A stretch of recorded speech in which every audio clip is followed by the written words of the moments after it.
वैसे तो शरीर के सभी अंगों का अपना अपना महत्व है, परंतु पूरे शरीर में 3 अंग ही ऐसे हैं जो हमें दुनिया से जोड़ते हैं। जीभ से हम बात करते हैं तथा भिन्न भिन्न रसों का स्वाद पता करते हैं। कानों से दूसरे द्वारा कही गई बात को समझते हैं। आंखों से हम देखते हैं। मुख्य रूप से यही 3 अंग हमें बाहरी जगत से परिचय कराते हैं। यदि यह 3 अंग ना हो तो ना ही हम बोल सकते हैं और ना ही सुन सकते हैं और ना ही देख सकते हैं। ऐसे में आप स्वयं सोच सकते हैं कि क्या स्थिति होगी। एक तरह से ऐसे मनुष्य के लिए दुनिया ही नहीं होगी। इन 3 अंगों में भी आंखें बहुत महत्वपूर्ण हैं, क्योंकि आंखें ही संसार को देखती हैं। प्रायः सभी मनुष्यों के 2 ही आंखें होती हैं। इसी तरह देवी देवताओं के भी 2 ही आंखें मूर्तियों में बनी दिखाई देती हैं, परंतु भगवान शिव तथा काली माता की 3 आंखें मूर्तियों में दिखाई देती हैं। तीसरी आंख का रहस्य केवल भगवान शिव तक ही सीमित नहीं है। पुरातत्व वैज्ञानिकों द्वारा खोजी गई अमेरिका की मायन सभ्यता तथा कई अन्य देशों में ऐसी प्राचीन मूर्तियां पाई गई जिनके तीसरी आंख बनी हुई है। अमेरिका आदि देशों का प्राचीन इतिहास गुम हो चुका है। इस कारण यह पता नहीं लगाया जा सका कि वह 3 आंखों वाली मूर्तियां किसकी और क्यों बनाई गई। आज के इस वीडियो में हम तीसरी आंख से संबंधित रहस्य को बताने वाले, इसलिए इस वीडियो को अंत तक देखिएगा और कमेंट में हर हर महादेव अवश्य लिखें। नमस्कार, मेरा नाम है धीरेन्द्र और आप देख रहे हैं द साइंटिफिक हिंदू। मित्रों, माया सभ्यता के बारे में आप सभी जानते हैं। माया सभ्यता अमेरिका में मैक्सिको, ग्वाटेमाला, होंडुरस तथा यूकारन प्रायद्वीप में स्थापित थी।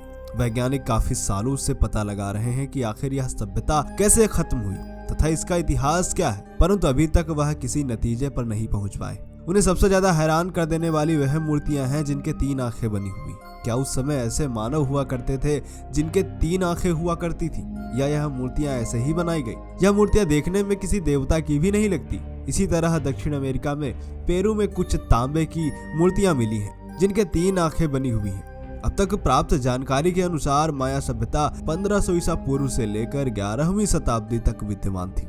उसके बाद यह सभ्यता धीरे धीरे विलुप्त हो गई। वैज्ञानिक लगातार इस पर रिसर्च कर रहे हैं, परंतु अभी तक सफलता नहीं मिल पाई है। हिंदू धर्म ग्रंथों के अनुसार तीसरी आंख का संबंध आंतरिक ज्ञान दृष्टि से है। हिंदू धर्म ग्रंथों के इस विज्ञान को आधुनिक विज्ञान भी मानता है कि हमारे शरीर में 7 चक्र होते हैं। इन चक्रों के विषय में हम पिछले वीडियो में विस्तार से बता चुके हैं। दोनों भवों के मध्य आज्ञा चक्र होता है। यह आज्ञा चक्र ही तीसरी आंख है। यह चक्र जागृत होने पर समस्त ब्रह्मांड का ज्ञान हो जाता है। भविष्य भी वह वर्तमान की तरह ही देख सकता है। वैज्ञानिकों के अनुसार आज्ञा चक्र सूक्ष्म मस्तिष्क से जुड़ा होता है, जिसे वैज्ञानिक भाषा में पीनियल ग्रंथि कहते हैं। हमारे मस्तिष्क के 3 भाग होते हैं। दायां मस्तिष्क चलने फिरने में शरीर का संतुलन बनाए रखता है, हमें गिरने नहीं देता।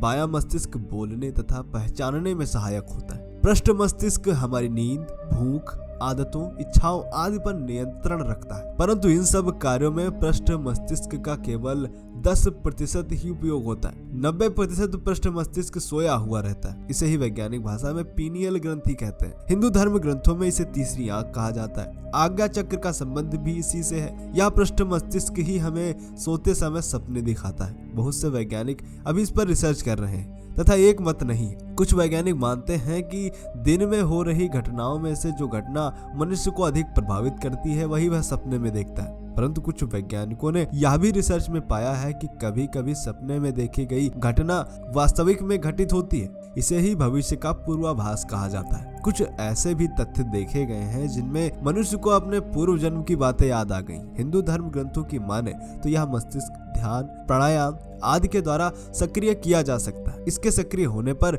समस्त संसार का ज्ञान हो जाता है। उदाहरण के तौर पर आप सूरदास जी को ही ले लीजिए। वह जन्म से ही अंधे थे, परंतु उन्होंने कृष्ण भक्ति की ऐसी ऐसी रचनाएं की हैं जो साधारण मनुष्य कल्पना भी नहीं कर सकता। वर्तमान में मौजूद तुलसी पीठाधीश्वर संत श्री राम भद्राचार्य भी जन्म से सूर हैं, परंतु उन्हें 4 वेद, 6 शास्त्र, 18 पुराण सहित संपूर्ण रामायण अध्याय तथा श्लोक संख्या सहित कंठाग्र है। उन्हें देखकर हर कोई आश्चर्यचकित रह जाता है कि आखिर कैसे उन्होंने इतने धर्म ग्रंथ पढ़े होंगे और कैसे उन्हें यह सब याद है। तीसरी आंख जागृत होने पर यह सब संभव है। यह आंतरिक आंख है जो कि दिखाई नहीं देती, परंतु जागृत होने पर यह आंख वह सब देख पाती है जो साधारण मनुष्य की 2 आंखें नहीं देख पाती। यहाँ तक कि मनुष्य नए नए चमत्कार भी कर सकता है। हमारे मस्तिष्क की संरचना इतनी जटिल है कि वैज्ञानिक लगातार इस पर गहन रिसर्च कर रहे हैं, परंतु अभी तक सफल नहीं हो पाए। जिस दिन वैज्ञानिक सफल हो जाएंगे उस दिन पागल आदमी का भी इलाज संभव हो सकेगा। भगवान शिव की तीसरी आंख के विषय में एक पौराणिक कथा है। कहते हैं कि एक बार भगवान शिव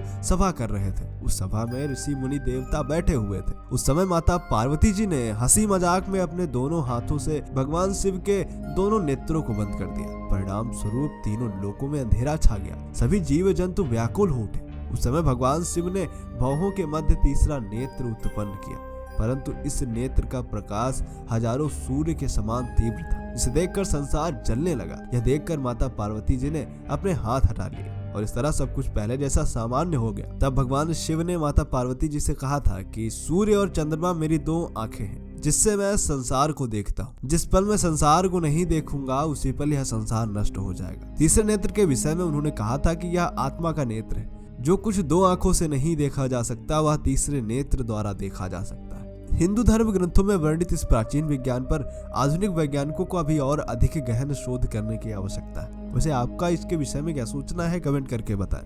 मिलते हैं आपसे अगले वीडियो में, तब तक के लिए जय हिंद, जय भारत, वंदे मातरम।